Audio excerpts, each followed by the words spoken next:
So let's speak to Roger Bolton, former BBC legendary presenter, I think we can safely say. Roger, good afternoon to you. You mean old? Yes. I would never say such a thing, of course. Nice to have you. As you are the host of the podcast Be Watched, so you know all about not just working for the corporation, but, you know, studying them from a different angle as well. And I think, as Ollie, our reporter there at Broadcasting House, just said, what appears to happen in these kind of cases is that it's not necessarily the initial story or the incident. It's how it was dealt with that becomes the problem for the BBC. We mentioned Martin Bashir and McAlpine and various other areas where perhaps the state broadcaster hasn't always covered itself in glory. Could this be the next example of that? Well, it looks a bit like it, but I don't think it's a great big scandal.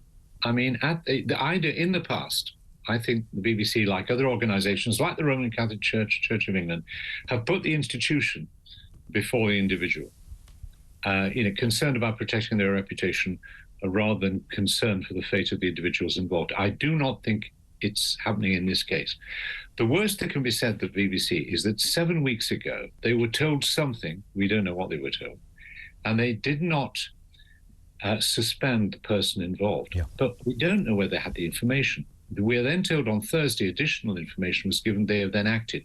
Clearly, what the BBC will have to do when this is over is lay out in public a timeline about what they knew, when they knew it, and what they did about it. But there is a real issue here. I mean, we referred to the McAlpine case. Viewers might not remember, that was a case where BBC Newsnight falsely named Lord McAlpine, the late Lord McAlpine, in relation to a child abuse case in which he was totally innocent. And they got it wrong, so they went too quickly then. In other cases, they've gone too slowly. In this situation, what we've got, I think, is a problem that's going to come back to us again and again and again, and it's related to social media. There are an amazing amount of allegations out on social media. And with the sort of AI developing and deep fake videos, we may get more of this. Yeah, I'm sure. It could be, in this case, probably isn't, that the presenter involved actually it was somebody pretending to be him. You don't know. So you've got to check all of these things. And then you've got two contracting principles, really. The public's right to know and the individual's right to privacy and the old presumption we made that you are innocent and proven guilty. If a person's career is at stake here, which it is, you've got to be very sure about your facts before you effectively destroy that career. Equally, your primary duty is to the young person involved there. And also, it's not entirely clear here whether a criminal offence has been committed. As I understand the law, which is not brilliantly, at the age of 17, when this relationship apparently started, it would have been illegal for sort of photographs and so on to be passed in terms of money. If it happened from 18, i.e. a little way down in the relationship, it may not be a criminal offence. Now, still an offence. It still should get the person, if it's true, fired from the BBC. Yeah. But it may not be a criminal offence. So you've got to find out what the facts are. You've got to then decide the balance between the two things.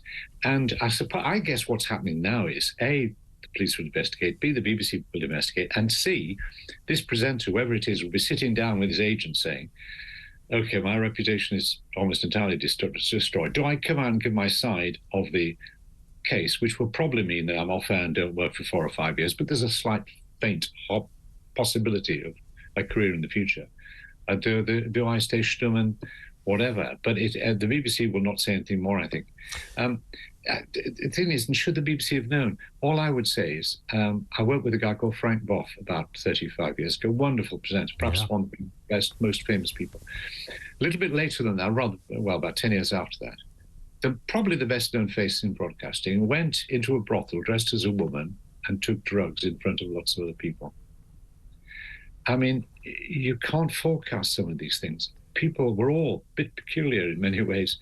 And what you can do is say, did you take reasonable steps to check these? Did you process and whatever? But there will always be these cases because we're all human. We all do daft things. The question is how they're handled.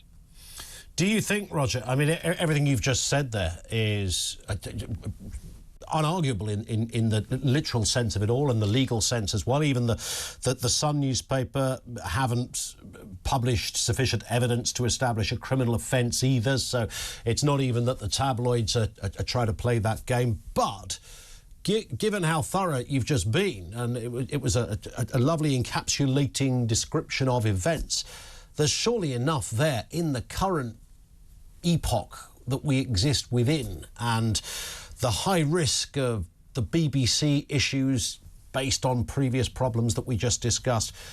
At that moment, would the BBC not say, whatever is going on, and we will establish it, we have to suspend this presenter today? And that would be the bit that might get them, surely. Yeah, that is the judgment, isn't it? And then you could say, if they went too early, well, they're sacrificing that person to protect themselves. Well, actually, they have a duty of care to the presenter as well. These are very difficult judgments. But I mean, you know, I think we should not look away from the fact that when this first story was published, look at all the people who put the boot into the BBC while knowing nothing about the case. Priti Patel, Nadine Dorries. They didn't know anything about the background, but they kicked the beat because they enjoyed doing it. You looked at the shadow Labour minister. I think she used the expression, the BBC should put its house in order. It's a cheap opportunity for politicians and others to kick the beep. And most of us I quite enjoy occasionally kicking the beep. And often it deserves it, often it doesn't.